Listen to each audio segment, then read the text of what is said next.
I was a social media power user. I was a consultant in social media. Nowadays, I'm really concerned about all this social engineering stuff going on.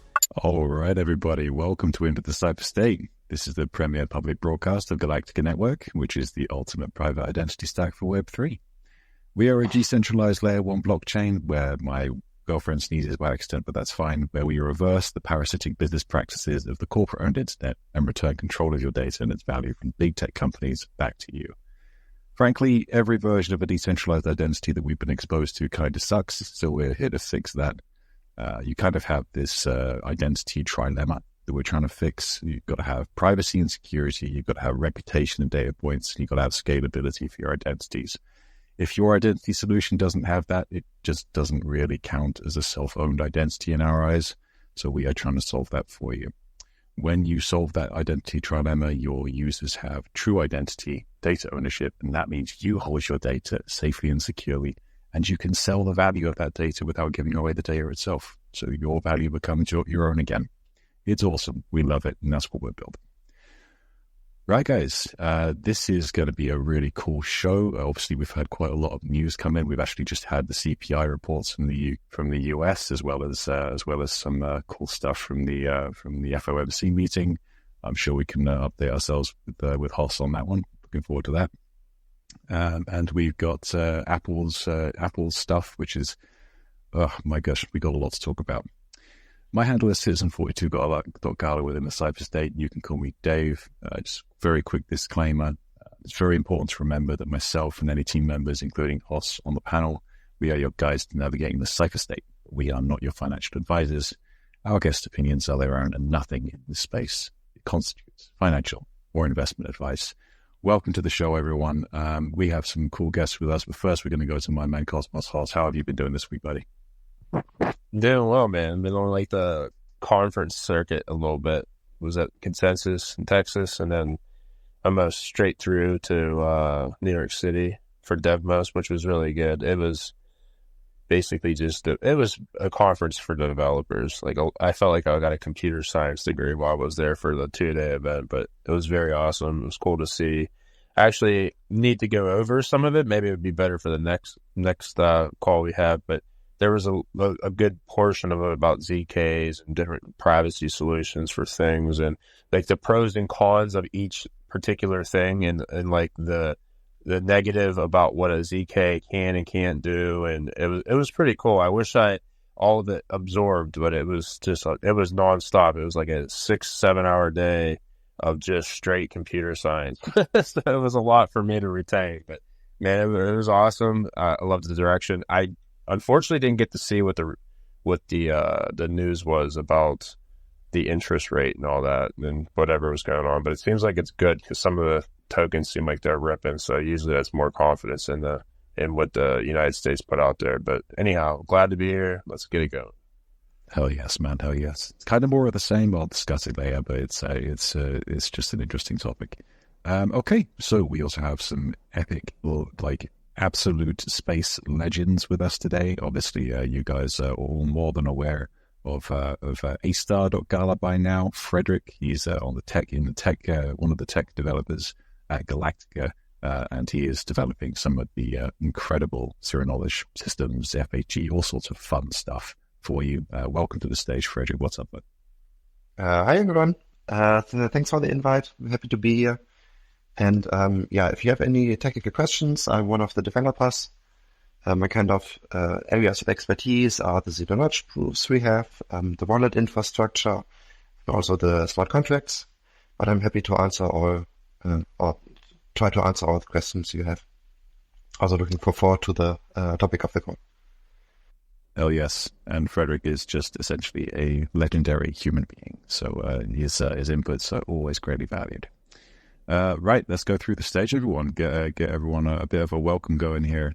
We've got Triggs on the stage. Triggs, buddy, how are you doing this week? What's up? Doing pretty good. It's been a good week. Productive stuff's been going on. The weather's been great. Just all around, everything's coming up, Triggs. I love it. Everything's coming up, Triggs. Well, if you want to elaborate on what is coming up, Triggs, if it is publicly available, I'd love to hear it, because you sound like you're in a very good mood. Oh, yeah. Well, I guess the biggest excitement for me is I've been working on a new project in the Octant ecosystem. They do public goods grant funding. So I've been helping them develop a plan for progressive decentralization to add in permissionless functionality for community to get engaged with the grant ecosystem, and just expand it into more Web3 ethos aligned kind of process. So it's just been really fantastic. We're in the first round right now for our community fund, and we've been learning a lot, but it's just really encouraging and motivating to be a part of such a vibrant ecosystem that's doing good things, funding public goods. Hell yes, man. Pushing the space forwards. Public goods are where it's at, everyone. So, yeah. If you haven't already, give Triggs a follow. He is another legend. Good guy to follow. All right. We've also got Jimpa up on stage. Jimpa, how are you doing? Haven't seen you since last week. What's up? Yeah, I'm doing just fine, and really very happy to be here, and I'm expecting to hear good news or whatever you have to say, because I see Apple Intelligence and I don't know exactly what it means for you. So I'm really looking forward, to hearing all what you have to say about all this. You know me, Jimpa. It's always good news. It's always good news. It's okay. Now it's going to just be a really good, really interesting topic conversation. I just want to pick some brains, get some opinions, and just have some understanding between our wonderful community. So it's nothing bad. I promise you that. Just great. Okay. So thanks for coming up, Jimpa. Really appreciate you, Emperor, as always. Crispy, buddy, how are you doing, mate? We've been obviously interacting all week, but how are you doing today? Hello, everyone. Great to be back to my favorite show.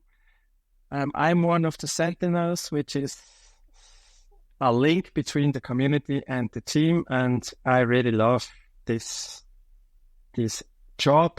If I can say so, it's not really a job, but it's it's something where it's a lifestyle in this community. It's a lifestyle, right? So you always say, do as much as you can do with your bandwidth, and most of the times it's more than I can do, but it's a lot of fun. Or I can say I do more than I expected, because then you just stick somewhere and try to help someone again and again.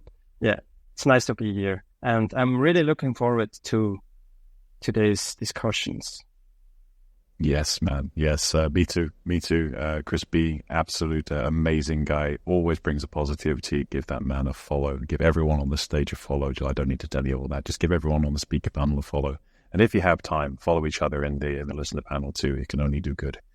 Right. Who else we got today? We got Chuck. Chuck, haven't seen you, I think, for 2 weeks now. Can't remember exactly, but it's good to have you back on the stage, mate.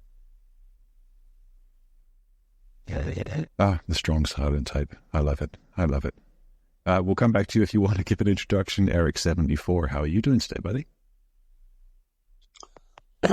Hi, everybody. Everyone, I'm sorry I'm sick today. I just wanted to talk to all the world already done for the adoption of Galactica. The world is still unclear, but I strongly believe in it. Thank you very much. I love it. Yes, absolutely, mate. We believe in you too.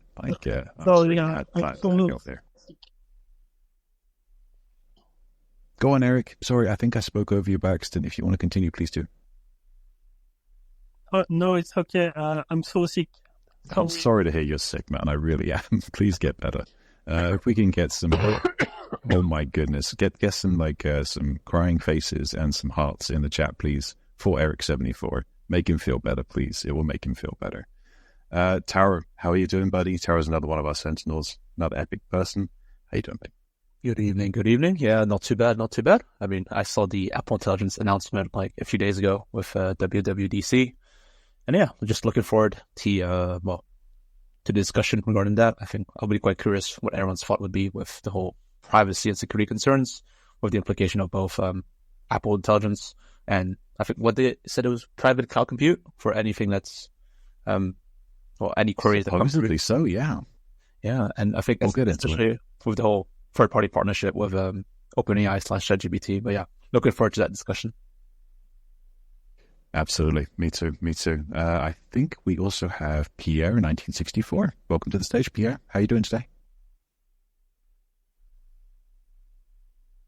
Wow, we've got several strong silent types. It's a Pierre thing. It's okay. Okay, guys. Well, in that case, if everyone's done with their introductions, let's get on with the show. We have a little bit of news from Galactica's side. So obviously you have probably already seen our Telegram. We've basically decided to open up the cyberstate in a more meaningful way on Telegram itself. So you may have been aware that we actually had a presence on Telegram before, but now we've actually opened it in a more a meaningful way by changing all the structure of the Telegram, allowing more people in there, and giving them something to do with the new Reputation Builder bot. So essentially with the Reputation Builder mini app on Telegram, you can jump on there. You can... what's up, Pierre? Sorry. Hello. I want just to... I have been following the Galactica project since the beginning of users, and I am actually to find a good atmosphere in the Discord. But I think that one space per week is too much. Sorry, I didn't quite hear that last part, Pierre. So what was too much? Yes, too much. One for a month, it's sufficient. Okay, I'm struggling to understand. Hoss, did you understand? I'm sorry if it's just me misunderstanding or mishearing. It sounds, I mean, I could be completely off here, but it sounded like he thinks that once a week is too many together. I don't know if that's what it was, or I don't know. So that's what I got at the end of it. It sounded like, he only wants once per month. I don't know. Okay, Pierre, I'd really appreciate if maybe you could put your question or your concern into the AMA chat in Discord, and then maybe we can read it out from text, because that might make it a bit easier. Yeah, it was kind of hard. It sounded like he was like in a hallway or something with a fan going on. It was really hard for sure. Yeah, very difficult to hear, Pierre. So if you can write in the AMA chat, that would be great.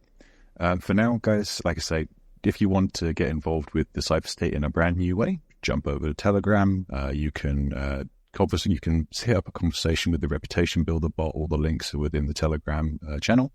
I will try and link the channel in the chat here. If I can figure out how to actually do that, I'll figure it out in a minute. In any case, jump over on Telegram, talk to the bot, start using the mini app, and you can start earning some reputation points. You earn reputation points every 12 hours. You can reset your cycle every 12 hours. You can increase the amount of reputation points you earn by doing referrals, by doing tasks, that kind of thing.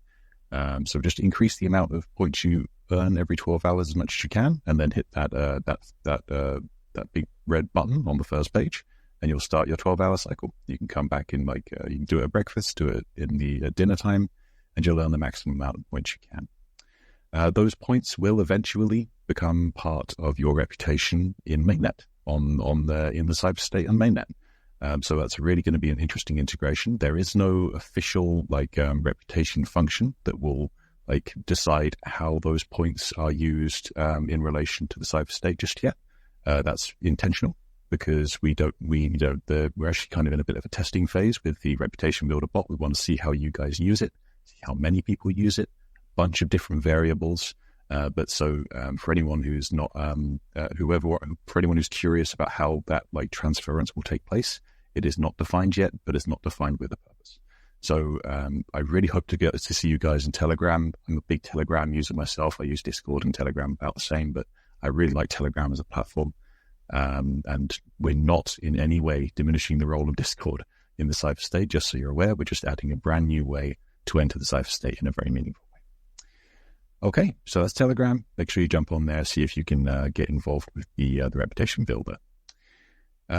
So Federal Reserve, Hoss, basically what they've done is they've just announced that they're keeping the interest rates steady, but they've projected a single rate cut towards the end of the year, pretty much is what they're aiming for. So they've basically said a couple of things. Despite easing price pressures, the Fed's predicted inflation will rise later this year. Markets initially rose due to the CPI report that came out before the FOMC report, but then retreated after this kind of came out. So that was like the real life markets. I hear from what you said that maybe the crypto markets were a bit more ecstatic about it. As far as labor, job market conditions are very similar to pre-pandemic levels, and they kind of they're expecting other central banks have started cutting rates, but the Fed remains cautious due to persistent inflation concerns. Basically, inflation doesn't seem to be going down as far as I can see, Hoss. I mean, what's your thoughts on this? They say it is, but I don't know. I don't see like real inflation as well. We've got to talk about real inflation rather than sometimes the numbers that they put out. I don't see any prices going down. I don't know anything that I bought recently or went to any hotels or traveled or groceries or anything, Ubers. I don't see anything going down in price. Gasoline. I don't know where they get these numbers from that the inflation's going down, but hey, whatever. It's funny though, like everyone tries to front run information all the time. It's just hilarious how this game is played. Like I think this market is about front running the front runners. Like it's like everyone is kind of using historical data points off the U.S. debt cycles and the Bitcoin halvenings and stuff, and they're like, okay, it's gonna do this, but then you got like a lot of people that are trying to front run that. So it's like I think for you to potentially safe or do well, it's like you got to front run the front runners. So it's just like a funny game that we're all playing right now. So anyways, I digress. I don't think the inflation numbers are down. I just think it's just all smoke and mirrors. And I do expect at least one or two cuts, though, to be honest with you, before year end. It's election cycle, man. Like it's just the way it is. Like they're not like people aren't stupid, you know. Like most people, politics really does play a part for sure. Yeah, like the politics, but like I think that especially in America, I think that the politics, they think that people are really idiotic and you could just say whatever, but it's really hard to cook the numbers though. Like when people see it, right? They're all struggling, or you need to work 2 or 3 jobs now to kind of live off the same lifestyle you did maybe say 4 or 5 years ago. So people aren't dumb, whether they're on the left, right, middle, or whatever. They see it, and when you start hurting people's bottom dollars and money out of expenses and everything else, they kind of see it. So you can sit there. It's not even about the money anymore. It's just that feeling, isn't it? You know you're worse off. I think everyone in this room knows that they're worse off than they were like 5 years ago, 10 years ago. Oh yeah, 10 years ago. We did like worse off. One of the conversations a lot of the people that we're having like outside the DevMost conference was like we're all kind of talking about home prices, and everyone's kind of literally it was like ubiquitous. Like I talked to like 10 different people and from all over the place, and they were all like, oh yeah, we're just kind of waiting to maybe buy a property or so because we like the interest rates are so high. I think like last time I looked, it was like over 7. If you wanted like a 30-year mortgage, it was like 7.2% around there, which is pretty high compared to what it was not that many years ago. It was, really cheap. So people are expecting it to get cut. And then usually when that happens, then it's kind of like a catch-22 though. Like the interest rates will go down, but generally that just pumps the prices of everything too. So it's kind of hard. I'm just waiting for something to break, Hoss, mate. To be honest, I'm just waiting for something to break. I just want to go over to Triggs before we say anything else because he's had his hand up for a bit, but I'm just waiting for something to break, mate. Yeah, I just I agree with everything that Hoss was saying, that you've been saying, but one point I wanted to clarify for technicality's sake. Reduction in inflation means the rate at which costs are going up is reduced. Prices going down would be deflation. So reducing the inflation rate just means the rate at which prices are increasing is going down. But I agree, the numbers are fudged and what they're saying doesn't make any sense. Love it. Triggs is always there to make sure we're spitting the right information. This is one of the reasons why you should follow them, man. True. All right, guys. So that's the FOMC, that's CPI. That's probably why you can see a bit of volatility in the markets, whatever markets you are in right now. So just be wary whenever you're trading, especially with leverage and all that jazz.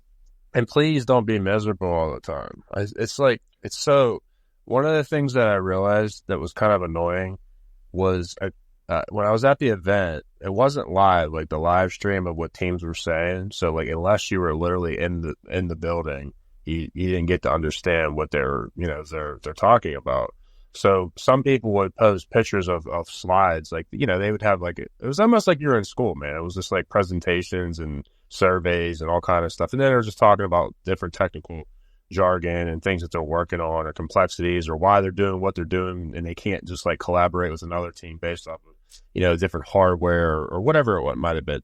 So people would post pictures, including myself, and some of them would actually in the background have some of their slides up there.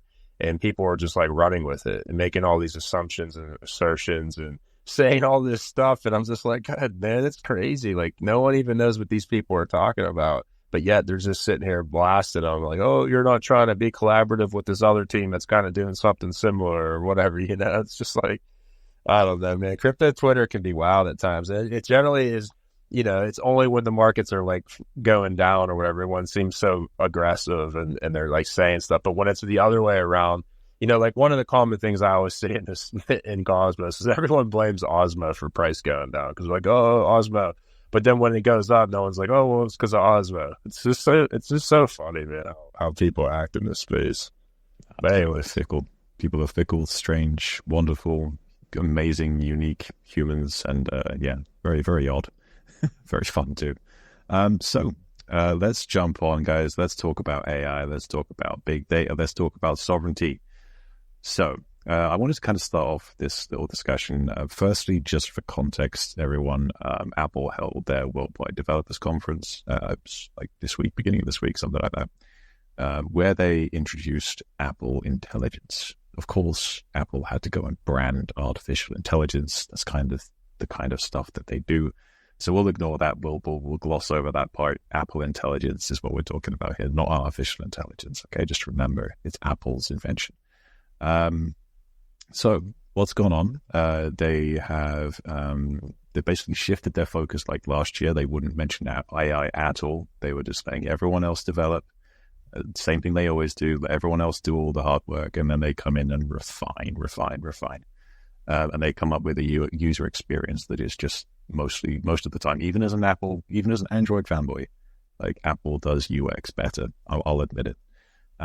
So they've UX'd AI, and this Apple Intelligence is kind of just a fancy term for privacy-focused AI, as far as I can tell from the conference.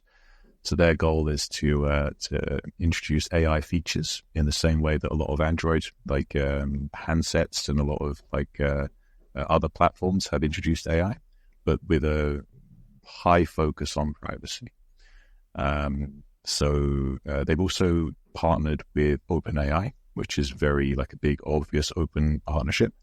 So the privacy concerns here are obviously quite enormous. So they've got basically two separate things. They've got the Apple branded artificial intelligences. They've got all these this suite of tools that's all Apple branded.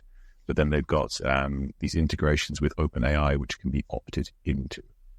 So I just wanted to give all that context because it's quite important context, I think, before we jump into some questions. So just for reference, the model that's powering the new Siri features and all that stuff is 4.0, which is the latest ChatGPT. And that's directly into iOS, but it has to be opted into if you're going for the ChatGPT stuff. So with all that context, so you got Apple's new AI features, and they're actually only available on the latest iPhones. So iPhone 15 Pro, iPhone 15 Pro Max. Those are the only two models they're actually getting all these features.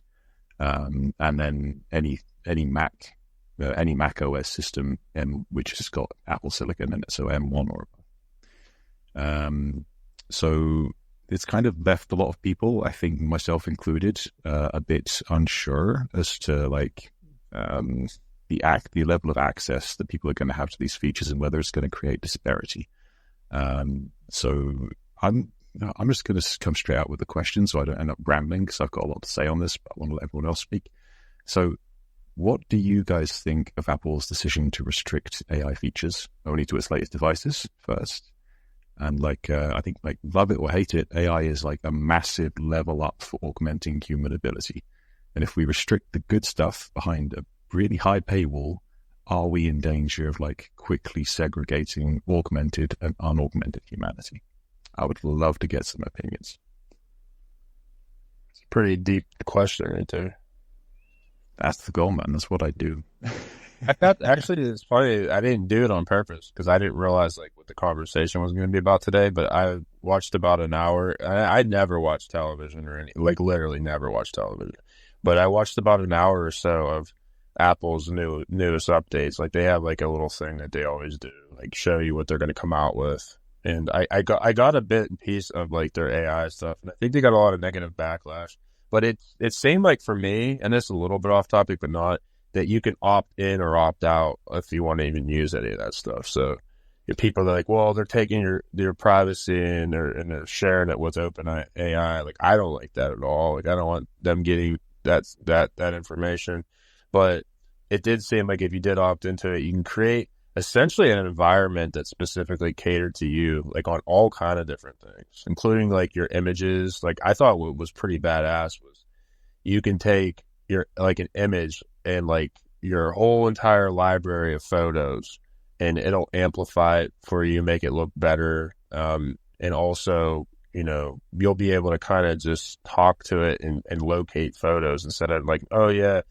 For example, I was trying to show some people at the conference some pictures from a baseball game that I was at a long time ago, and I'm sitting there going through all my photos, but it'd have been pretty cool just hey, Pirate game around 2021, and it would have just popped up on my phone right away. So that would be pretty cool. Yeah, I don't know, man. It's interesting. But I do think, from my experience, because I've been on iOS since Apple became Apple One. I've had not the Flex or anything, but I've had every Apple product since forever. I just been a big Apple fan. I think they did a pretty good job of privacy, not invading it. Or if someone creates an application and kind of invades a little bit, they seem they kind of get on top of that. Even with wallets and stuff, if they feel it's a little bit too much, they'll put them on pause. Or if someone says, "Oh, I have that same name," they're stealing my IP, they'll investigate it. So I don't know, kind of ranting, but it seems kind of cool in a way. But it does scare me at the same sense too.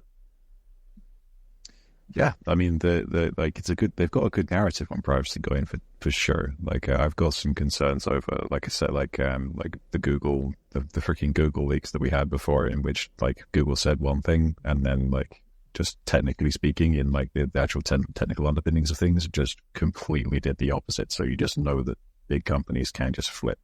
But yeah, it's interesting stuff. Triggs, I think you cannot speak on that. Yeah, I have a lot of thoughts on the scope of the conversation as well, but to get to your question specifically about gating access to AI with the flagship devices, I can see both sides of it. I agree with your kind of presupposition that it's creating a kind of an exclusive gating situation where people with more money have more access. I do think that in the future, it's going to be crucial for maintaining just equality and fairness across the economic divide, that everyone has equal access to AI. And I'm excited to see ways in which we can kind of try to help make that possible for people. But in terms of this specific instance with Apple, I can see the argument that this is brand new technology. It's probably highly resource intensive because they are trying to do so much local processing, which is something in their favor. I appreciate the emphasis on privacy and local containment. But so that I can see how that might necessitate that they want to keep this new feature on the most performant hardware so that they can not have to deal with all of the feedback of performance related complaints while they're trying out this new functionality. And my hope would be that they would roll that technology back as far as possible in previous hardware iterations, but maybe they need the current hardware iterations to really be able to just test where they're at with the product.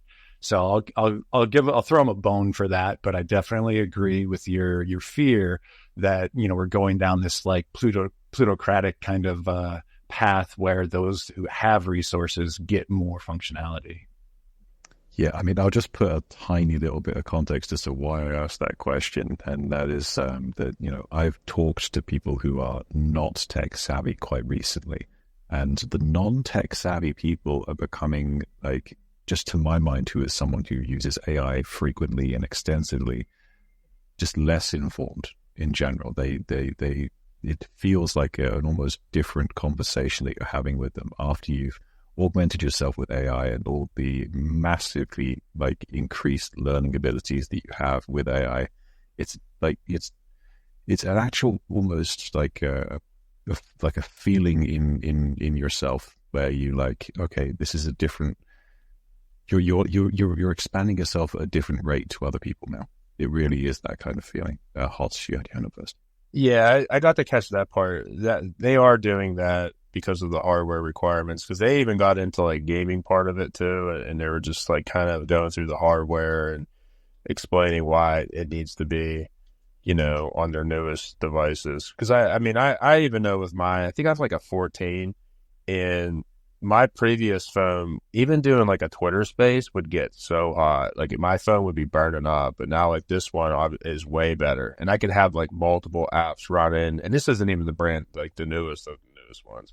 And the phones are getting so much better, more efficient, and, it's just better. So you can only imagine how intense like running all this stuff is going to be. So that has to be exactly why. I got to admit, I'm running this space on an iPhone 11 Pro, and it is toasty. It's right now. Like it gets, they used to get so hot, man. And I think the phone I had before might have been at 12. I usually skip every other. Like that's usually how I do it, because one, it's cheaper and whatever. I don't use my phone except for really Twitter spaces. But yeah, it used to get so hot, dude. I'd be like, damn. And then like sometimes if I could never do it outside because my phone would overheat and it would just shut off. It would for like, just like, oh, your phone's too hot. Go back inside. It wouldn't even be that hot outside either. So I would assume this is going to be pretty intense, being able to do all this, because like you're going to be able to talk to Siri and just do anything you want. Like, oh yeah, find a text from my mother from 3 years ago, and then it'll just like pop up. It's going to be pretty sick, and it's going to be pretty cool, to be honest with you. It's going to create this like environment. You could just like do anything. You can just. I was watching those I probably won't get them, but those iOS glasses are pretty intense too. Damn it. The Vision things. Yeah, the iOS Vision Pro, like that thing looks pretty badass. I was like, it's ridiculous. Yeah, some of the augmented reality Apple's doing is crazy. Yeah, because like the other person, like you could be where you're at, and I could be where I'm at here, and we could like share stuff together, and it's almost like we're chilling it like in the same room together. It's pretty badass. I was like, that's pretty cool, man. Hell yeah. Chris, your hand's up, mate. Go on. Yeah, I have different thoughts about everything we are talking right now. So I think, first of all, when we are early adopters, or when a certain group of people are early adopters, I think it was always like that at first only those who were able, or even who wanted to spend a lot of money, could use the technology. So think about the mobile phones, the first ones, which were portable, which were really large devices. They were around 20,000 francs, dollars, euros, or even more, and only a small group of people use them.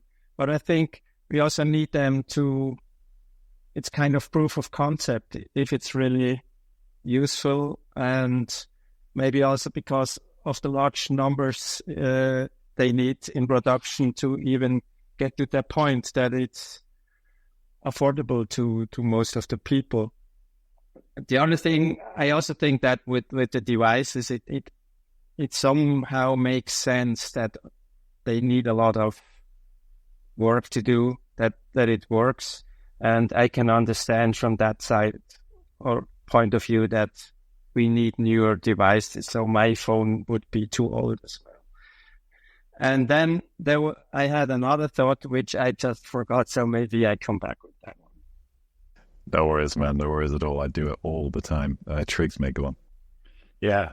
So I just learned something about Spaces. They changed it so you have to manually put your hand down, just so everybody knows if you've got your hand up, you got to manually put it down. It doesn't automatically go down. But to Chris's point about the cost of phones, I don't want to jump into another segment of the topic, but it brought up something I've been thinking about a lot about this hardware. And you know, all the privacy elements that Apple's building into this sound great. Like it's the messaging that we want to hear. Like you said, it's like, this is the magic words. But one of the things that it doesn't address is the entire concept of sovereignty and composability, right? So Apple still owns all of this data. And talking about the cost of phones, something that's been true for pretty much the entirety of the smartphone era is that manufacturers and providers are selling consumers these devices pretty much at a loss, if not at cost. Like nobody's making money selling phone hardware because the money is made on the data that's collected off of the usage of that phone. And so Apple is providing all of this cutting edge technology on this cutting edge hardware, and they're selling it to you at cost or below cost. So they're going to monetize it somehow. And that's where the trust element for me comes in. I don't trust what they're doing because we're still the product. Oh my goodness. Yeah. 100%. I mean, they're the printer. No, they're HP. They're selling you a printer. Well, yeah. Cost. And then you're just the freaking ink cartridges that are like, they're chipped. So you can't use any others. It's like a growth hack.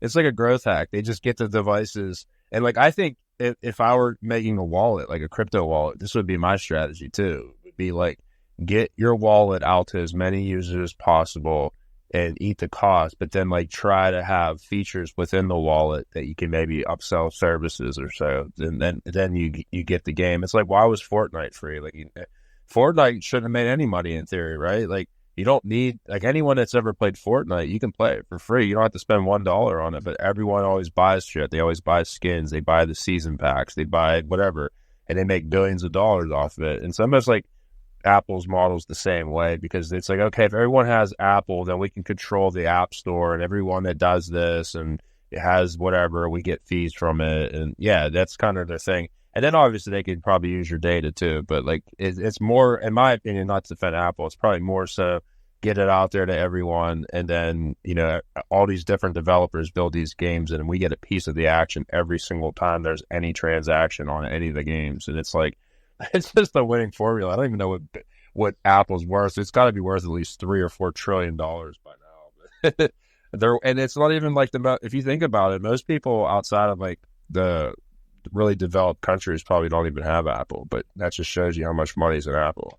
Imagine if everyone in the world had Apple, because I know most regions don't use iOS. No, it's mostly Android everywhere except the US, I think. So yeah, I think it's mostly the US holding up that like ridiculous trillions market cap.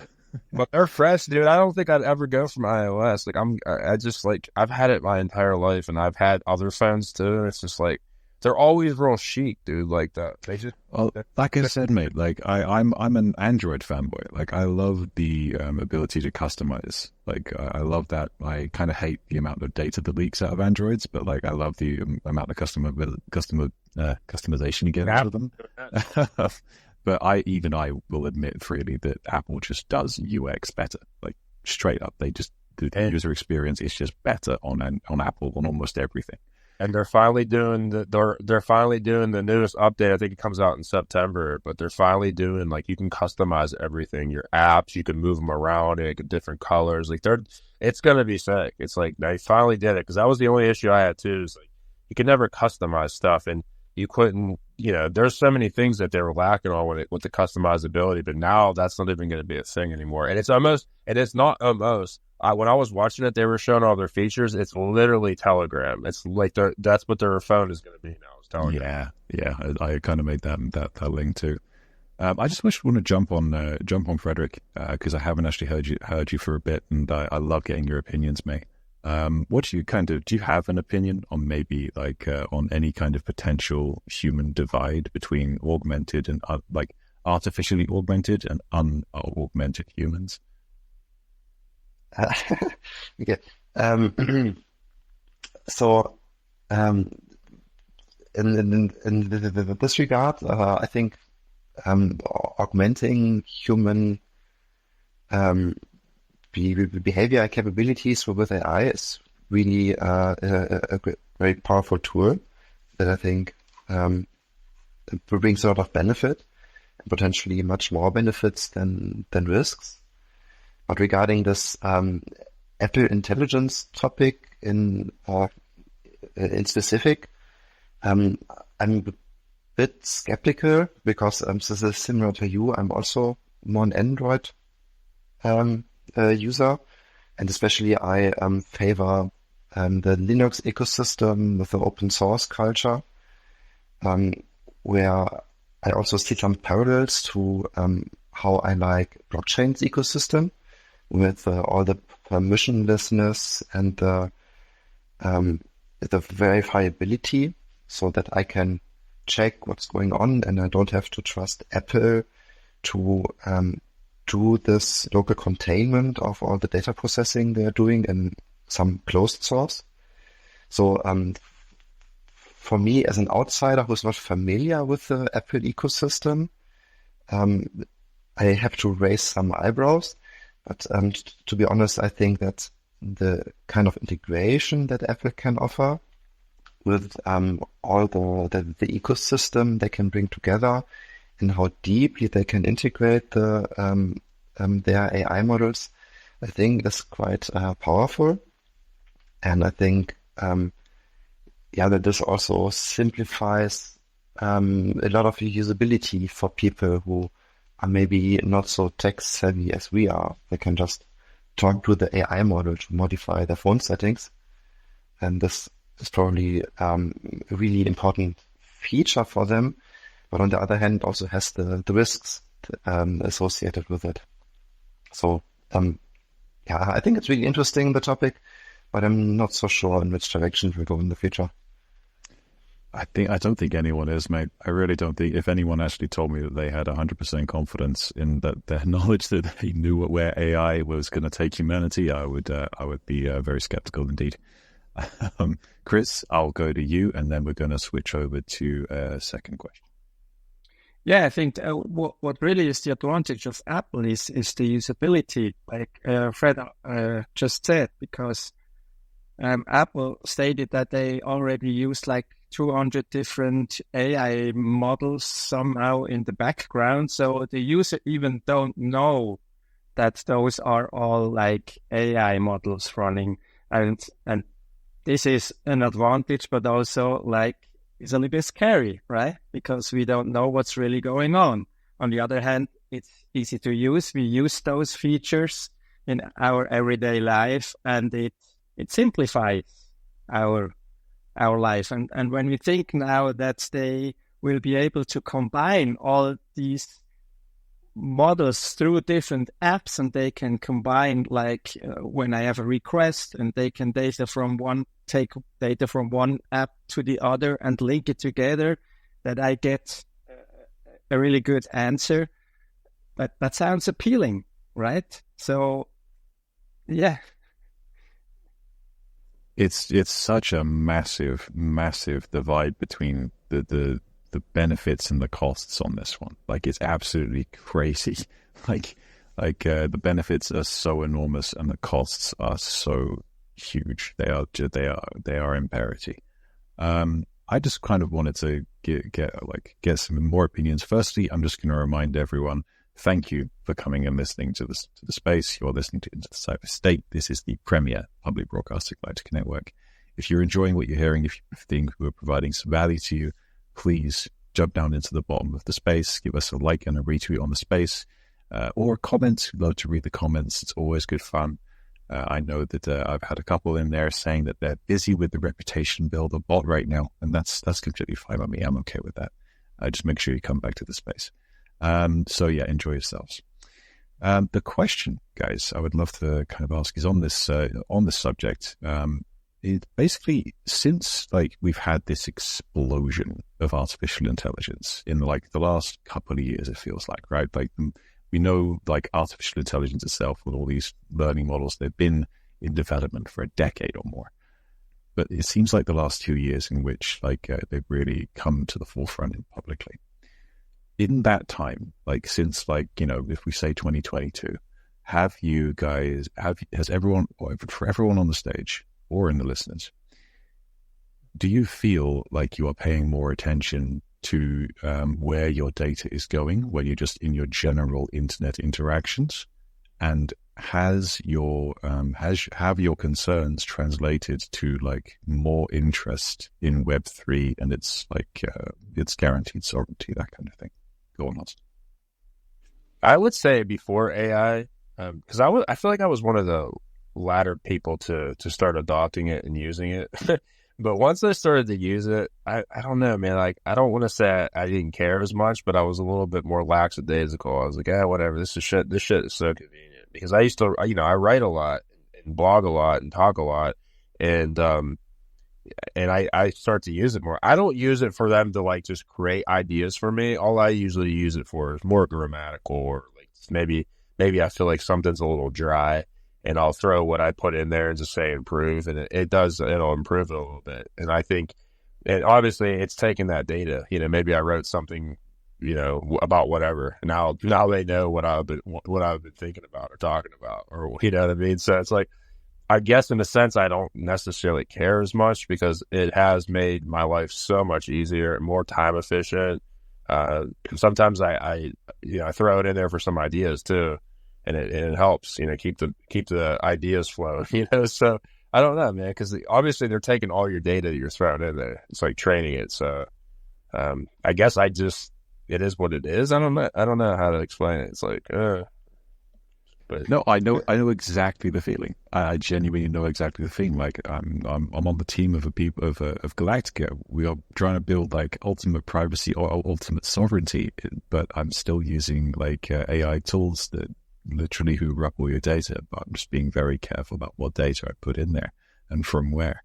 But yeah, I know exactly what you mean. It's just one of these, if you don't use it, you can't catch up.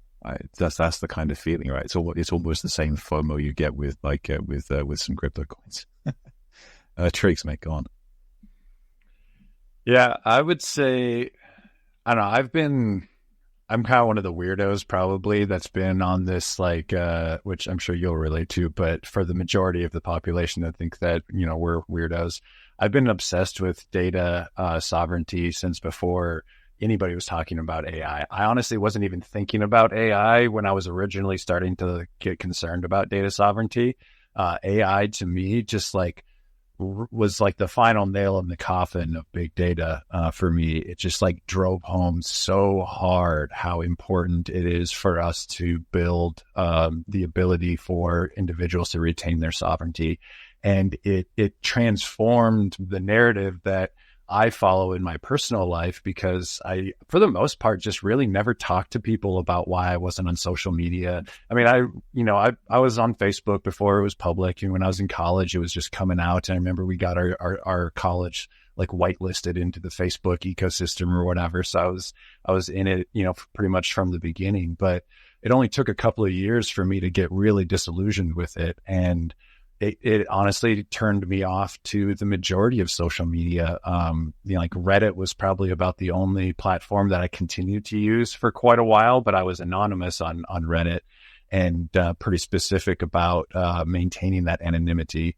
But yeah, with AI, for me, it made me even more hyper aware of how important it is to be careful where who you're giving your data to and how.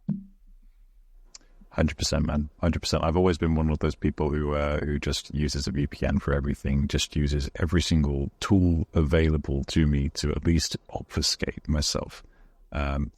Before I go on, I've just realized that we've got an absolute legend on the stage. Humpty, welcome, man. I haven't talked to you in way too long. How are you doing, buddy? Yeah, I'm doing all right. Thanks for having me up here. I thought this was such a timely discussion and just wanted to chime in and kind of learn from y'all as I normally do when I come up here. Hell yes, man. Hell yes. Well, welcome to the stage. Anyone who hasn't already, give Humpty a follow. He's a very good person. So please.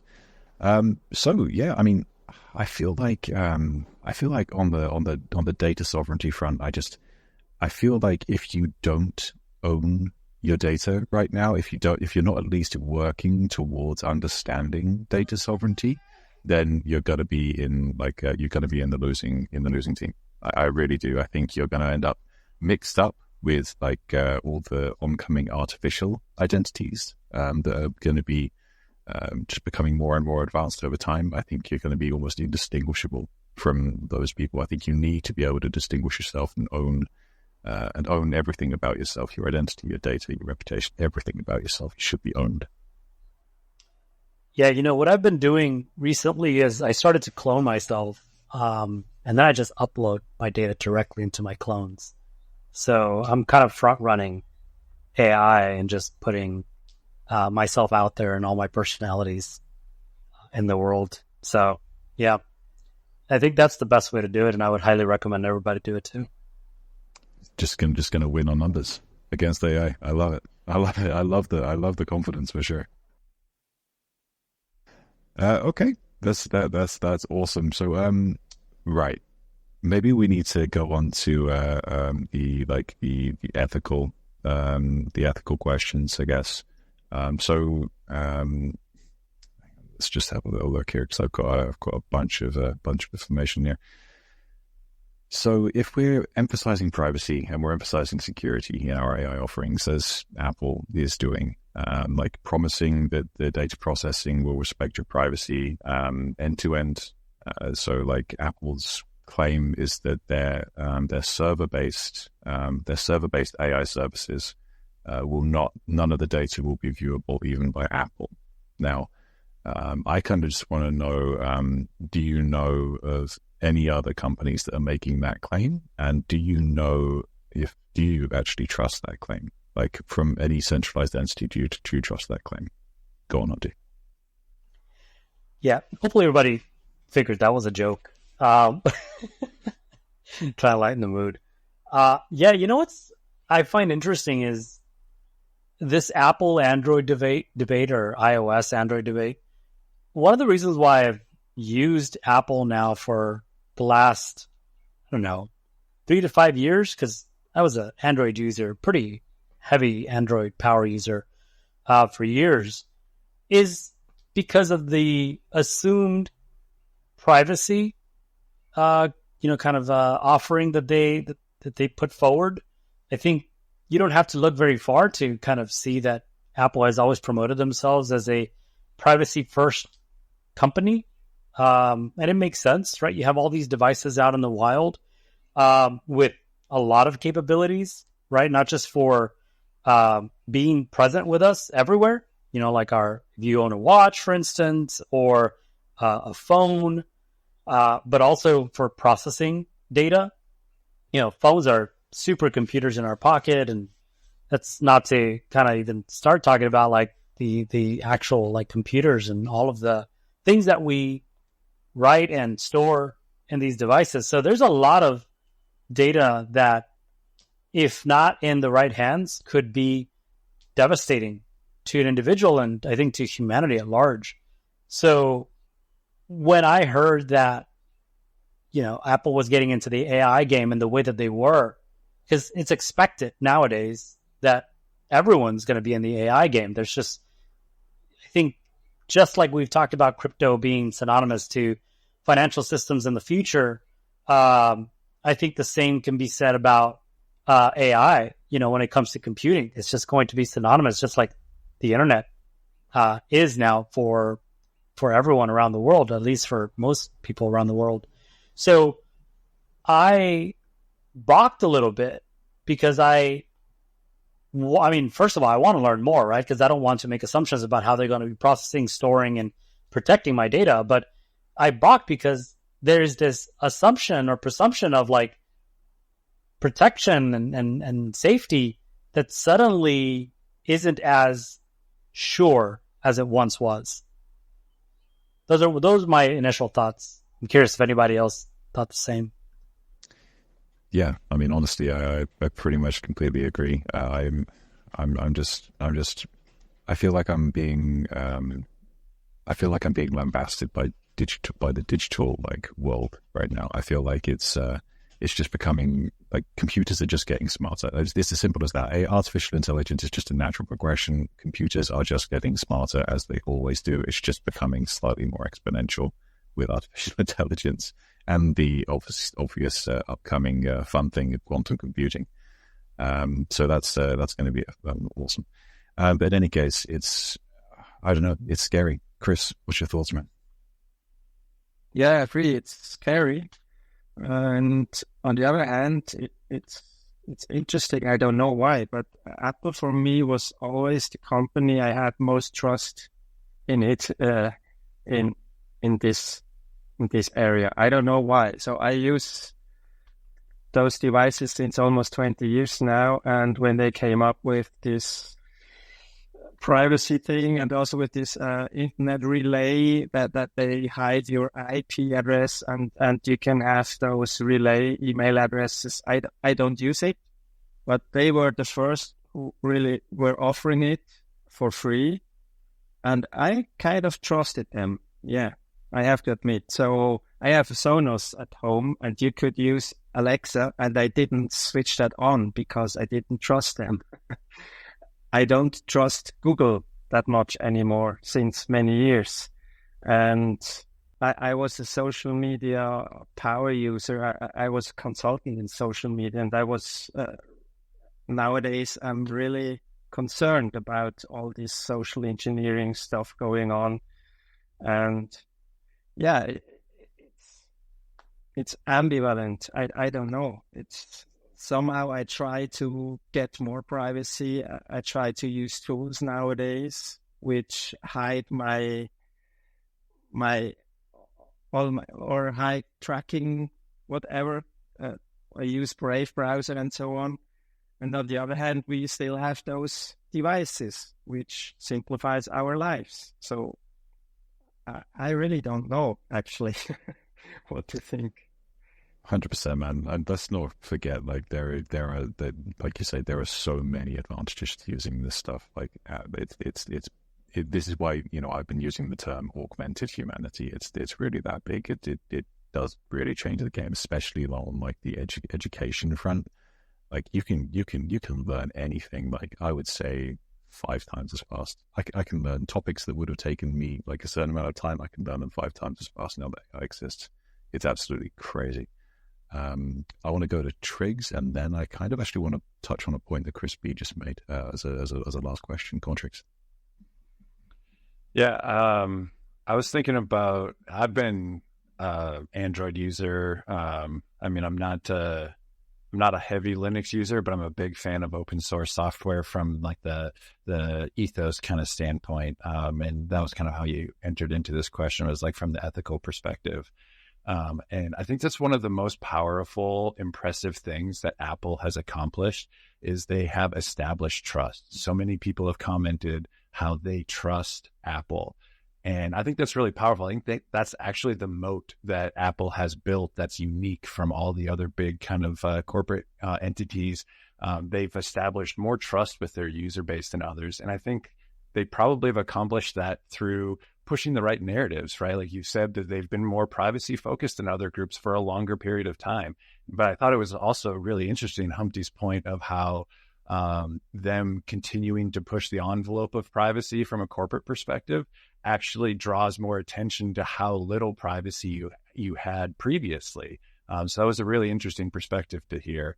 And that's kind of where my question comes into it with Apple. And that's my struggle, I guess, with for me to trust them, because they are a black box at the end of the day. Everything they do is closed, and you are trusting that they're delivering what they promise, and you are trusting that they're not censoring you, because just because you have privacy doesn't mean they're still not censoring your experience. And that's where the real scary part comes into it with augmented humans. If you're being augmented in a censored way, that means you are controlled. You are no longer sovereign, even if you have sovereign control of your data. Oh, that couldn't have been more beautifully said, Triggs. Well done.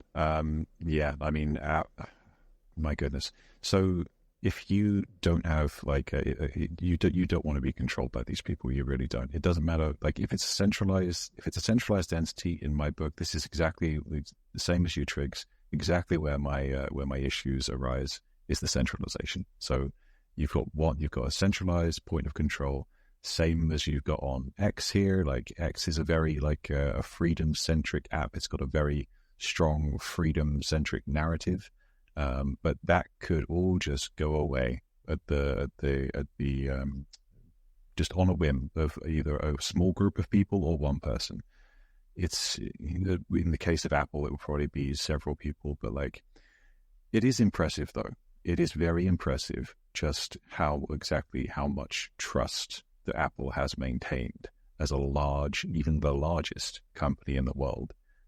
It's incredibly impressive, and trust really is the name of the game now and going into the future. Though with, like I say, advent of artificial intelligence, advent of quantum computing, the actual measure of a human being, the measure of trust, what you actually believe in, all these things are just going to become exponentially more important over the next decade, over the next decades. You just need to understand what you're dealing with and how you trust them and why, and actually do your own due diligence. I think, like I say, that's part of sovereignty yourself. Sovereignty is thinking for yourself and understanding yourself, not just following narratives. Go on, Triggs. And then we'll crack on. Yeah, thanks. I just wanted to throw another anecdote in to really drive this home because I feel like it's such an important point. As an example, and CosmosHOSS is probably going to start jumping up and down and screaming as I say this. Ledger showed us exactly what happens when you trust centralized agencies. Ledger had the majority of trust across the ecosystem for a really long time. It was like, if you want a hardware wallet, get a Ledger. And then all of a sudden they shipped a narrative that matched the common narrative of the ecosystem. Everybody was starting to talk about social recovery. And Ledger was like, oh, hey, by the way, guys, we can enable social recovery on your hardware wallet. Whoopsies, they accidentally revealed that there was secretly the ability for them to do that the entire time. And so that's how narrative-driven things are questionable. You have to really look at what is behind the narrative and how the timing of it works and all that kind of stuff. It's not so easy to trust these closed, centralized agencies. Yeah, I'm jumping up and down. That's why I like the Keystone wallet, because in theory your phrase and your private key is actually stored on the hardware device, but they have it so even if you try to pry it open, it just wipes the entire thing clean. So that I would much rather my hardware be on the actual device than someplace in France or something that has like a backdoor to your keys. And that was crazy that he said that, and still yet they still have the narrative, and people still buy Ledgers. I will never buy a Ledger ever again. Not only that, I just think it's a crappy product. Like, you have to smash buttons in all the time. It never holds a freaking charge. Like they claim, oh yeah, this is a Bluetooth Ledger, and never one. I have 3 of them. Not one of them ever held a charge. One did for about a day, and then that was it. So I just think they're a crappy product. They have crappy customer service, and then obviously that was just crap. Like, that's crap that you can just backdoor into your keys. Like, that's so misleading. And like, someone, could have millions and millions of dollars on there, and then they just backdoor into it. Like, that's crazy to me. Anyways, I digress. No, that's a good point. And yeah, I think Ledger is like a very good case study in like building a brand early, gaining that trust early, and then somewhat squandering it just by not actually like staying aligned with your own brand's principles. It's a pretty annoying story from my point of view. Obviously, I was using Ledger before this, and then now after I stopped using hardware wallets, actually, funny enough. But in any case, the point is, trust is something very, very hard earned and very, very easily lost. Now, Triggs, I think your hand is up, but it might be because you haven't taken it down manually, like you were saying before. I don't know. But if you are going to say something, then do so, and then we'll go on to the next question. Nope, I'm good. It's actually down on my end, but I'll raise it and lower it. Right, yeah. Fun stuff, X. Thank you. So I wanted to say, like, we are all here. Hopefully this conversation has kind of driven home the need for you to, if you haven't already, just try and research what it actually means to be sovereign, what it actually means to have control over yourself, over your data, over everything that is you. especially in the digital space, but obviously in the real life as well. Now, Galactica is obviously offering solutions for this. We are aiming to provide privacy. We're aiming to provide the ability to prove yourself and basically have the ultimate private identity in Web3. Interoperable, unstoppable, real people on chain. However, I am looking at the now. So Galactica is in the future. We're in testnet. We've got our Zika KYC done. We've got our reputation stuff coming up, our governance stuff coming up. I want to talk about right now. For the panel, can we just get some tips and tricks, like just basic stuff that might help people become more sovereign or understand sovereignty better right now? Like, could be tools, could be tips, could be anything, in order to make themselves safer and more in control and more secure right now in the Web3 space. You touched on it earlier. I think you should definitely be using a VPN for sure, because all these different sites, they basically track your IP address. It doesn't even matter if it's in crypto, because unfortunately, most crypto websites are still centralized, super centralized. Actually, there was a good chat about the guy from CosmosHOSS built this like testnet environment for decentralized front ends, and I don't know why no one ever talks about that, but like front ends are so centralized in this industry and shouldn't be. But yeah, I would do a VPN for sure. Hardware wallet. But don't think that's your catch-all be-all. And I think it's misleading with hardware wallets. But yeah, hardware wallets of choice. I prefer not to use Ledger. It's just my experience. Obviously, Triggs touched him on the capabilities of how dubious they have been this entire time, saying like, "Oh no, your key's your wallet," but essentially not really, because they can backdoor if they wanted to. So that's not true. And then just be safe. Don't click on crazy links. I always promote this product, and I would 100% sign up. I should probably reach out to them because I just love their product. I think Malwarebytes is like the best thing I've ever had in my lifetime. I think it's the best software. It's always updating. It keeps it so makes it virtually impossible for me to click on some bad link. If someone tries to send me some malware because they're pretending they're someone, say, "Hey, I'm going to send you some JPEGs or whatever." It essentially quarantines it before it even potentially gets into my VM, my virtual machine. So like that's a good product. CoinGecko is not the catch-all be-all, but it's usually a good source where you can go check out different projects in the ecosystem, and they generally have the official links on there, so you're not getting on like a fake Telegram or a fake Discord group. DeFi Lens is like CoinGecko, but to me more sophisticated. It's better, has more information. It utilizes a lot of AI. It gives you predictive analysis on different things, so that's usually a pretty good tool. I don't know what else, man. Like, I think, we touched on Brave. There's Brave and Dissenter. I think using an actual crypto, like if you're going to be in crypto, try to use as many crypto products as possible. So like, I think the Dissenter's is a good browser. There's Brave browser. There's a few other crypto based browsers. So, like there's a level of privacy on that as well. That's kind of some stuff that I do. And also like we talk about this quite often, but I think having like multiple wallets is a good thing, because if one of them ever got compromised, at least generally you don't lose all your eggs in your basket. It's a little bit more complicated having more wallets because you have to keep up with them, but I think it's kind of nice, right? Like if you had $1 million and you had to keep it at your house, would you just keep it in the same spot, or would you like put some in different locations or different, places?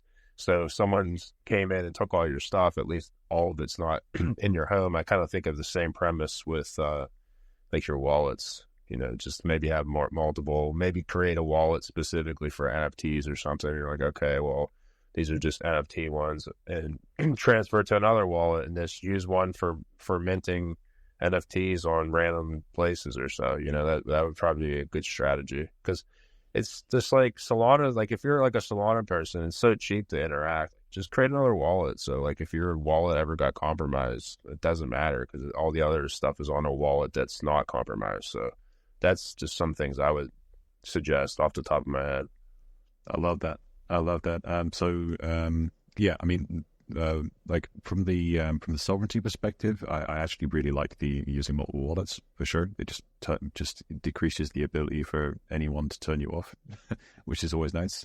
But I also really loved the idea that you can just use as many crypto services as possible. I think that's absolutely brilliant, and that's great advice.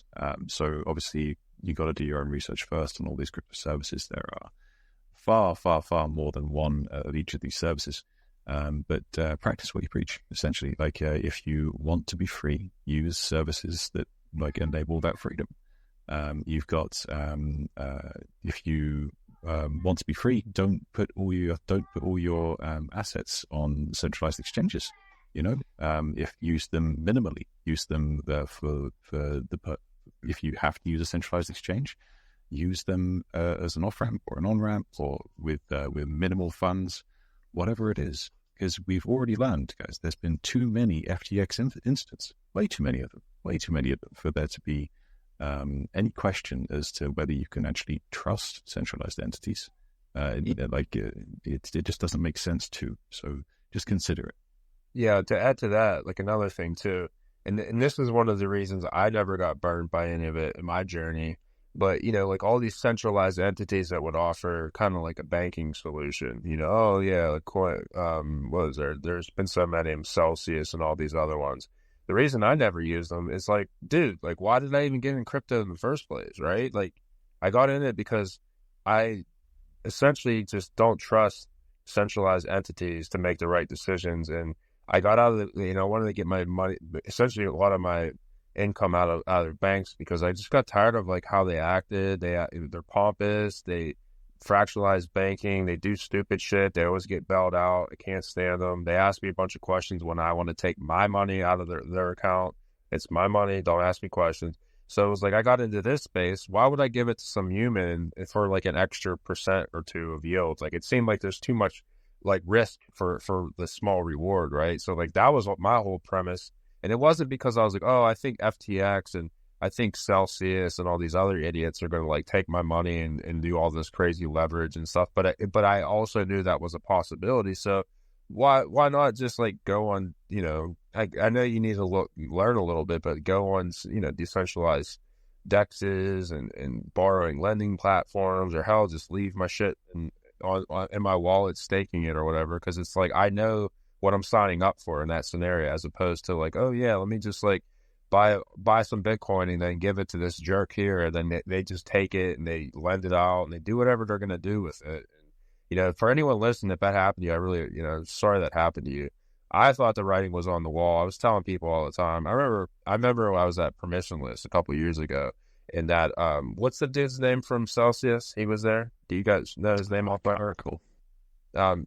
Whatever his name is, but he was walking around real smuggy, like not like talking to anyone. And like Permissionless, for the most part, is more about a community, because it's like kind of affordable to go to these conferences. Some of them are like really expensive, so it's like not really for community. It's more about like businesses and institutions. So there's pros and cons, but Permissionless generally is, like the admission is like less than $100, and it's like a lot of community people. So like the whole event was basically community driven. And he was just like walking around, and I just didn't like his demeanor. He just was walking around really like his shit didn't stink. And like for someone to be like that, when your product is, you're supposed to go after people, and like that's your customers. And for him to be walking around like that, I wasn't surprised whenever literally right afterwards, like he got all jammed up with like being sketchy. I was like, oh yeah, honestly, this didn't surprise me right away. And I was telling people then, and I didn't know that they were going to do that. I was just like, and like I kept telling people, like the risk for reward is just not worth it. The profile, like, what are you getting? A couple extra %? Like that's nothing in crypto. You look at crypto today, it might go up 17%, and then 2 days from now, it might be down 12%. So really, what are you making? An extra 3 or 4%? Like that's too much risk for just such a small reward.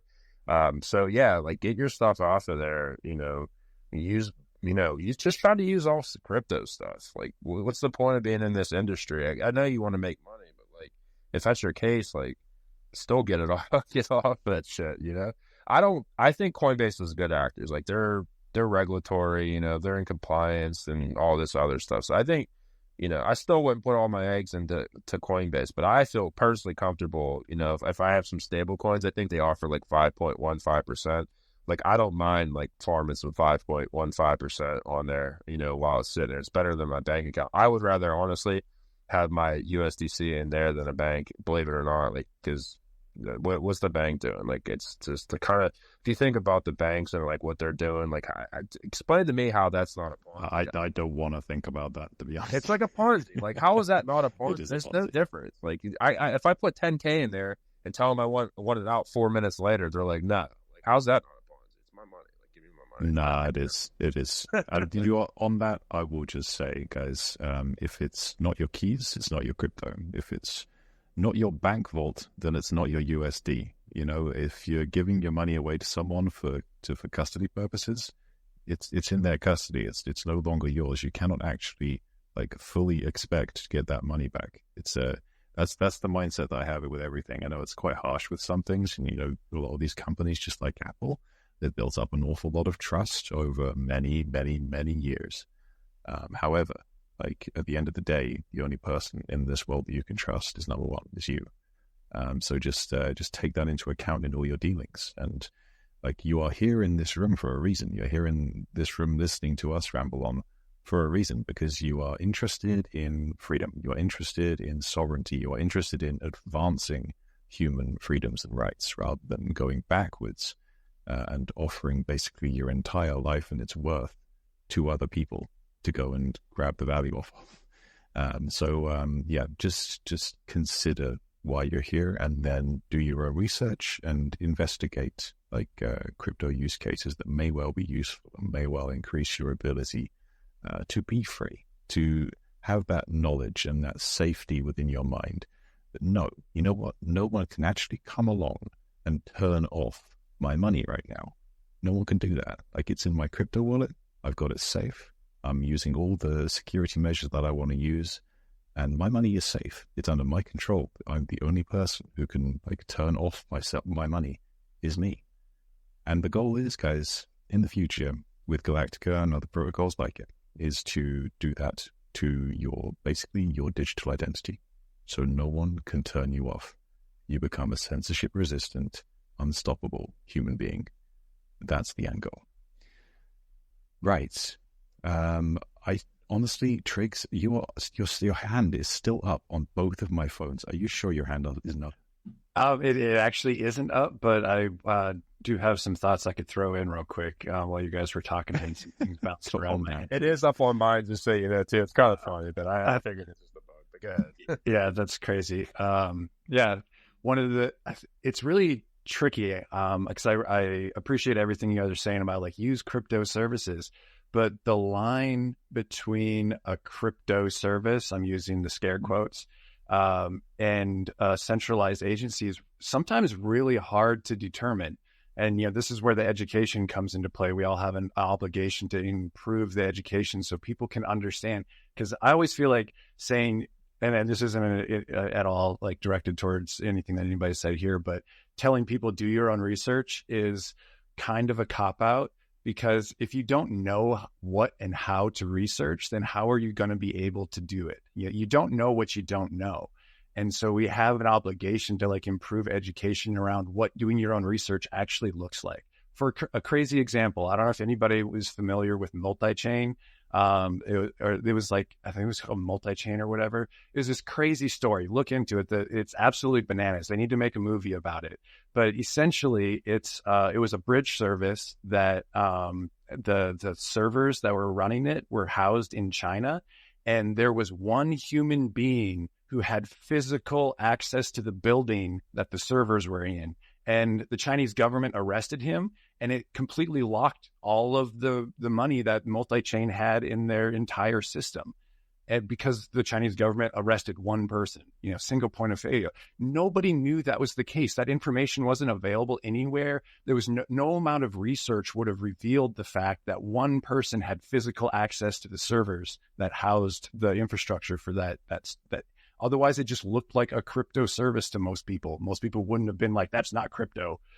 So sometimes it's obvious, something like FTX was obvious to a lot of us, but it still flew under the radar for a reason, because it's really easy to get duped into thinking that you are using a crypto service when you're really not. There's a point of failure that you're not aware of. So it's like, not to like scare people away from just like trying anything, but this is why as a community we have to really like work together to help educate. When you see something that's fishy, like Haas was saying, he sees this guy who's just like, his attitude, something about it doesn't seem trustworthy, and he tried to tell people. And that's what we have to do as a community, is constantly, like, when there's a red flag, raise the flag, wave it around, talk about it, tell each other like, hey, I don't think we should be using this product because something in there is not right. We have to do our own research together, I guess is my point. Beautiful. I feel called out on like the DYOR thing. I completely agree. But I also feel very proud of myself and very proud of Galactica as educators in the space. So I'm okay with both ways. I'm fine with being called out on that. You're completely right.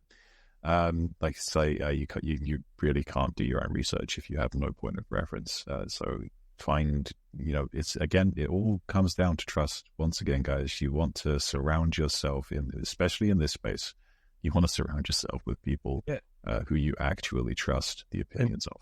And to add to Triggs' point, like, that's one of the reasons I don't really mess around with L2s on in the ETH land, because a lot of them are just multi-sigs, and it's like a multi-sig controls billions of dollars, and that always scares the shit out of me. You know what I mean? It's like, how can just a small multi-sig control the destiny of this particular L2 over here? They don't even need their own token. They just have ETH on it, and that's the gasp. And it just always scares me. Like, that's one of my bull cases has always been with Cosmos, is the fact that from chain to chain, it's essentially, it's unhackable because they burn and they mint on another chain. And like, it's not a perfect solution, but there's no escrow. Like, escrow is really always paranoid the shit out of me. Like, for anyone listening, it's like an escrow is like an IOU almost. Like, okay, we know there's X amount over on this chain, and we're going to issue it back. But like, to Triggs' point, the multi-chain or whatever it was called, that was at escrow. So all this money's in escrow while this guy gets arrested, and then it's all just kind of in purgatory and no one can get anything back. Like, that's some scary shit, man. And like, technically that is crypto, but we all know, like, if you do a lot of research and you understand like how different blockchains communicate outside of IBC, it always scares the shit out of me because it is escrow. Like, I couldn't even, like, this isn't a knock on Wormhole, but when there was like a lot of congestion, maybe like a month or so ago, I could not get my funds anywhere. It was just stuck there. Like, I couldn't, like, at least in Cosmos, like, what happens if the relayer is congested or broke or whatever, it needs fixed, it generally just goes back to the original destination. Like, it's kind of by default. And then in other ecosystems, like, Wormhole, it sits there in purgatory. So it was almost 3 days. My money was just like stuck there, and it was kind of annoying. It was like, holy shit. And I see why people get paranoid or scared.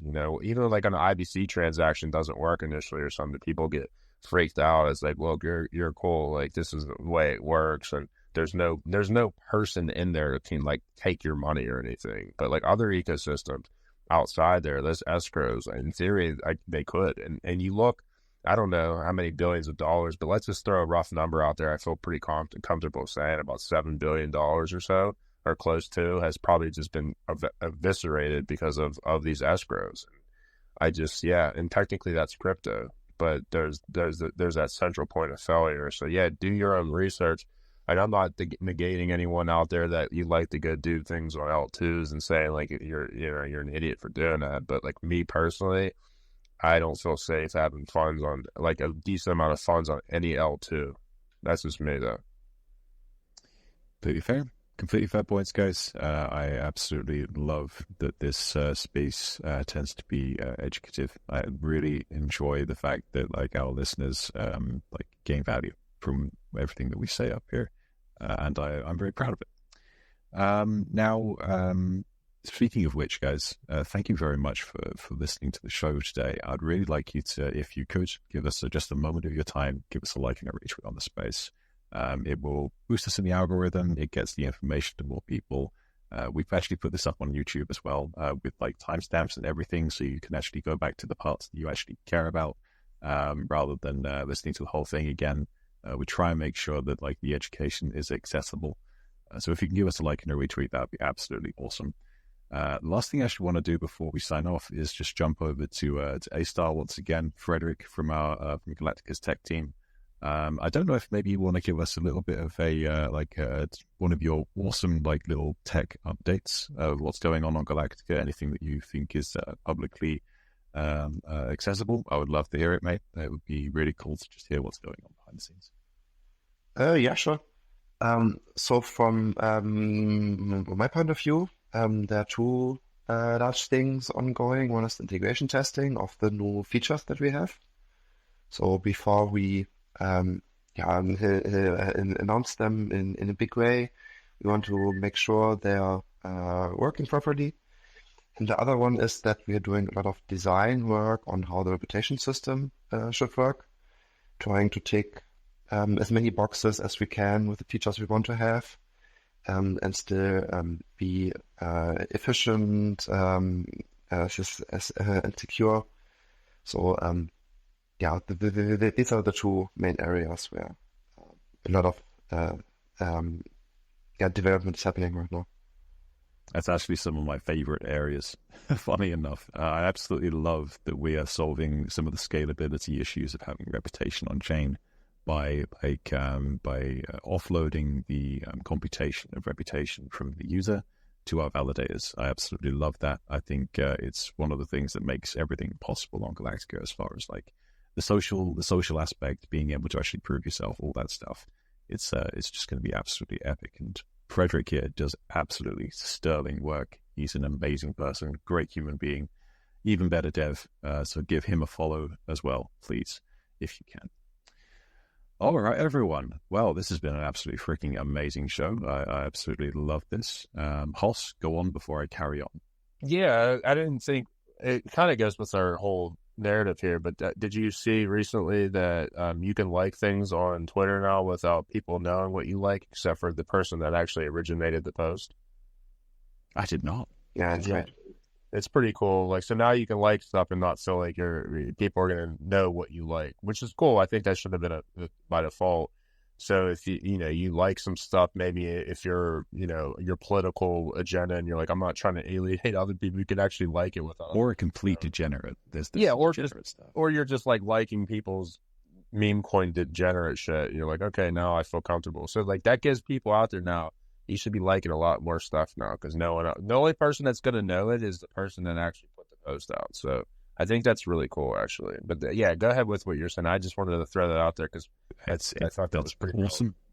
Cool. Awesome. Yeah, but just take into account everyone who's listening, just take into account everything that we've been saying today. That's the words. That's what's being said. Just read it for yourself, see what you think, and make your own decisions. That's the best way of doing anything.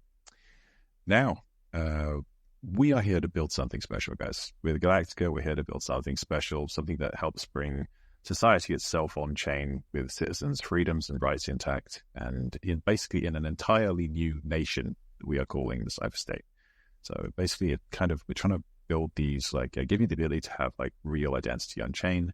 And it turns out that when you have real people on chain with their rights and freedoms and financial privacy intact, it's a lot easier to activate real-world assets, DPIN and DIDs, reputation-enhanced DeFi, and all this random madness that just hasn't been able to be done in Web3 before, and what Web3 needs in order to realize its full potential. So basically, it all comes down to the fact that the only way to actually protect yourself in this age of centralized power and the upcoming age of artificial everything is to own yourself and own all of your assets. Basically, the entire crypto ethos and all the properties of blockchain, but applied to people. So that's the goal here, guys. And in this particular space, in the Cypher State here, we are trying to teach you guys. We're trying to provide education, just as what's been set up here. Do your own research kind of entails coming here or coming to spaces like it where people are willing to impart the knowledge that they do have. So firstly, I would like you to, if you can, just click on each of the speakers that are at the top here, starting with the Galactica.com profile, obviously. But everyone on this stage who has been imparted knowledge deserves your follow. So if you can give them a follow, that would be absolutely amazing. And I would thank you forever for that. This has been another amazing space, guys. We've had some incredible takes, amazing insights. If there is anything you would like to add to this space that you would like to live forever, add it as a comment in the space while you're liking and retweeting it. If you would like to join us again, if you think you found value in the space, then join us again next week. It's a weekly space. You'll find us here every Wednesday at 8 o'clock UTC in the evening. Sorry. 8 o'clock UTC in the evening. I will get my timings right eventually. And again, if you could just appreciate everyone in this space for coming here, for appreciating freedom, for appreciating sovereignty, then that's basically the goal: is to form a real, genuine community of sovereign individuals. I think that's the goal of the entire space, but I think in Galactica it's especially relevant. Also, thank you, Humpty, for jumping on again. Like I say, haven't seen you in a long time. Really appreciate you coming up. I'll have to reconnect and see if we can do some more stuff. That'd be awesome. And finally, guys, I think, Hoss, I don't know if you want to swing us out. Yeah, sure. And again, always thank you for everyone who tuned in. I thought today is pretty valuable. Hopefully, if you guys have any suggestions or thoughts about privacy and things that you would like to ask, always reach out. I think I try to do as good as a job as I humanly possibly can for, the privacy aspect and then the security. And I basically use my computer for everything. So I've learned a lot of cool things along my journey, and I'm always here to share. But yeah, man, just keep, I don't know, man, it's just hard to say, just keep improving, and there's always opportunity in this space. And it's really been nice. One of the things that I recently kind of discovered-ish, on the last couple of spaces I've been doing during this week and previous ones, is the people that I met in my beginning of my journey were just, just like myself, just community members and doing things or helping out. And now they all have full-time positions in this industry for various different teams. So I think, we're a testament of that. If we could do it, you could do it. And it doesn't matter where you're located. That's what's so beautiful about this industry is you could be located anywhere as long as you have a signal and you can get on the internet, you're in the game. So, if you're reliable, accountable, respectful, and, you take it serious, then you can, change your life. It's great to be outside the hamster wheel. I can tell you that much. Being able to just travel and do things and work on my own accord and have people that appreciate the work that I put into the space is amazing. Because I don't know for anyone else out there, I've never had a boss before that appreciated the stuff that I could offer, and then you just kind of get not interested, and this space is the opposite. So I always encourage people, I'm not saying to quit your job or anything, but put time into the space, and you may be able over time to ease out of your crappy job that you have where your boss is a jerk and all that, but if you have a job where you really like it, then good for you. But not most people are not doing things that they really are passionate about, and I feel like that this space can offer that to you. So anyways, thank you, everyone. Oh yes, Hoss. Thank you very much. Yeah, if you're looking for opportunity, then you want to look at this space as kind of being, you're here and active essentially at the birth of the new internet. You don't get much better than that. You couldn't be in much of a better position. So if you have the opportunity, then just take advantage of what you can. If you want to get a job, then try and get a job. If you want to become sovereign and free, become sovereign and free. I hope you all do. But yeah, you are in at the start of something very special. That's all I'll say. As far as timelines and concerns are concerned, and the greater promise of the sovereign internet, you are in a very good point in time. So well done. All right, everyone. I will see you on the next episode of Into the Cyberstate. Thank you very much to everyone on stage. Thank you very much to all the listeners. We will see you on Wednesday next week at 8 o'clock UTC. Have a good weekend, everyone. Have a good week. See you soon.